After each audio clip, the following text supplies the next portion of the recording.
My businesses have now generated over $100 million in sales. I've made a few $1,000,000 myself. I own nice cars, nice watches. I can do whatever I want, whenever I want. But there's one thing I don't own that people find really odd. I do not own a house. But why, Abdul, is what you're probably thinking. Isn't a house a great investment? Why don't you own multiple houses and rent them out? Well, I do. I have 13 apartment units that I do rent out, but my own house, my own sub-penthouse apartment in beautiful Vancouver is a rental. And the reason why is pretty simple. Only broke people own a house. Not because they're broke, but because they believe in a fairy tale that just is not true. And today, I'm going to show you what this fairy tale is and why you should reconsider buying a house. Starting with the fact that you're completely compromising your location freedom. Right now, here, I'm telling you this message from Oman, beautiful Amman, Muscat, in the Ritz-Carlton. You can see that over there. Just look at this view. Well, if I owned a house and I had all this stuff to worry about, property taxes, tenants, maintenance, I probably wouldn't be doing what I do. So I do not want to compromise my location freedom. You see that smile? This face does not want to compromise its location freedom. But there's more reasons. And just the peace of mind that I have of not having to worry about property tax, not having to worry about maintenance is huge. And the fact that I can just get up and travel wherever I want, whenever I want, without having to worry about maintenance, without having to worry about something happening to my plumbing. And it's just like gives me a peace of mind that I can just get up, especially living in a penthouse apartment where like there is strata to take care of your building. If something happens, which it did happen, someone on my floor, their faucet broke or they had some plumbing issue and it flooded the entire floor. And that costs hundreds of thousands of dollars in maintenance. But I didn't have to worry about any of that because first it wasn't on my floor or above my floor. But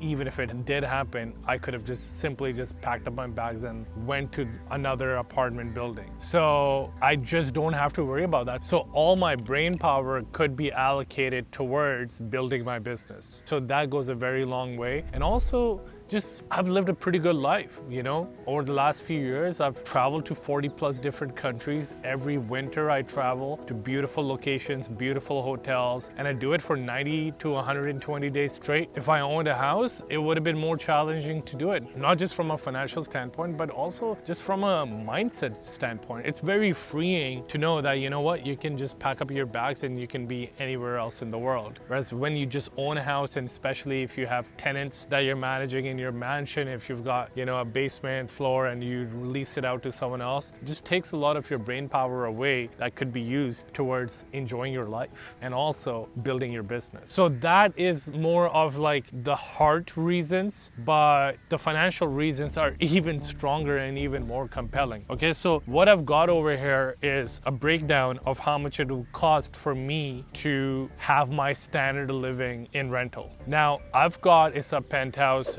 The market value for it is about $4 million. At a 4.5 interest rate, which is the going rate right now in Canada and most of North America as well. At 4.5 interest, I'm looking after a 20% down payment, which is $800,000. And we're gonna get into this as well. The opportunity cost of $800,000 down payment. You're looking at, with a 30-year amortization rate, you're looking at monthly payments of $16,000 a month. My rental is not even close to that. Okay, it's a fraction of $16,000. And out of $16,000, my interest of that, I'm not even paying down my down payment.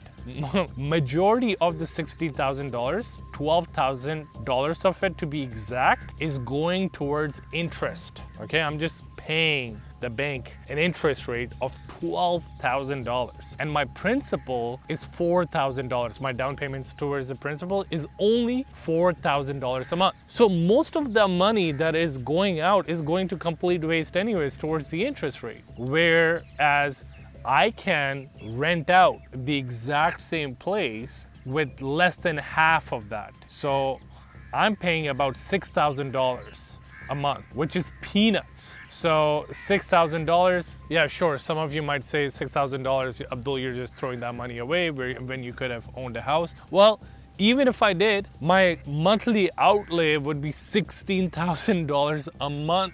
And out of that 16, 12,000 is going to waste. And here's the big thing. I didn't have to put down an $800,000 a down payment towards a house. Okay, so what is the opportunity cost of the $800,000 down payment? Well, when I look at my investments, right, I'm averaging about, with my conservative investment, sure, I've got money in crypto, which is crazy, right? I've doubled my crypto portfolio over the last few years. I rode it through the bear market, but my stock and real estate portfolio has also been increasing by more than 15%. Over the last couple of years, S&P has grown by over 25-30%, S&P 500, which is the stock market. But let's just put that aside. S&P 500 on average increases at about 10%. So my opportunity cost is about 10% of $800,000. I've been averaging about like more than that, obviously. So let's just do the math. It's a 30-year mortgage, right? Okay, so I'm gonna ask AI this question. What does my $800,000 down payment look like if I were to invest it in the stock market at 10% return? So my $800,000, according to AI, after 30 years is going to be $13 million. So that is the opportunity cost, $13 million after 30 years. After 5 years, it's 1.2. But here's the difference. My return has actually been greater because I've also taken a bit more risk. I've invested in cryptocurrencies. So let's just say instead of 10% return, I would get a 15% annual return. Now, after 30 years, my $800,000 is $52 million at a 15% annual return. That's crazy, right? Real estate on average is growing at about 3 to 5% increase. So I'm not increasing my money as much. I'm losing money, right? Well, I know some of you guys are saying, well, Abdul, you put $800,000 towards a property. That's going to be increasing as well. Big difference. There's a big difference there. Real estate on average increases at about 3%, okay? So your down payment is not going to grow as much as it would with other investments. Now, that is made even worse or better if you're a business person, right? So for me, I have put my capital into starting other brands, okay? So I own a marketing company, but I also own some education brands. Guess what? Some of these startups that I put money into take some capital, right? It's going to, if I'm launching a new offer, like we launch digital programs all the time, like teaching people how to do Amazon, teaching people how to do a solar business, an agency business. And when we launch these education brands, we publish them, it takes about $100,000 of my capital. So we get about like a 90% success rate with the programs that we get behind. And if I'm putting in $100,000, each one of these programs generates me at least $1 million a year net. So now you can see the opportunity cost, right? This is why they say cash is king. And I don't want to give my cash out to a down payment where I'm just not gonna get even close to a return. And I just don't want to send my cash to slaughter where it's not gonna bring me back enough cash as well. And you know, especially as an entrepreneur, when you just have money sitting on the side, especially when you're starting out, there's going to be opportunities that come up for you in your business that, you know, if you put in $10,000 or $20,000, you're going to get back like 50 times more return. And that was the case when I was starting out with my very first agency business. Like today, yeah, I'm talking about a $100,000 investment, $200,000 investment to launch a program. We invested like close to $500,000 into the AI that we developed as well for marketing. But like when I was just starting out, I just needed $5,000 to hire a contractor, that could help me grow my agency. And hiring people like that and having just money available like that enabled me to create a multi-million-dollar marketing agency. And so for entrepreneurs, it is so important to have that initial cash reserve. And one of the worst things you can do is you work hard to accumulate a little bit of capital. You have $10,000, $100,000 like just sitting on the side. And instead of investing that cash into yourself to upgrade your knowledge and your skill set and your network capital, you send that money out for slaughter for something stupid as just a house payment, which is only going to increase your net worth by 3 to 5%. Bro, you're not gonna get anywhere in life with 3 to 5%, especially provided when most of the cities in North America, you could have a much higher quality of life with renting as opposed to owning. And I've given the exact same advice to all of my brothers. I have 4 younger brothers and none of them own a house. They all rent, but they invest their capital into the business, into stocks, into crypto, and into themselves. This last one is the most important investment that you can make, especially when you're starting out. If I did not have a few $1,000s lying around to invest in my first mentor, you think any of this would have been possible? Definitely not.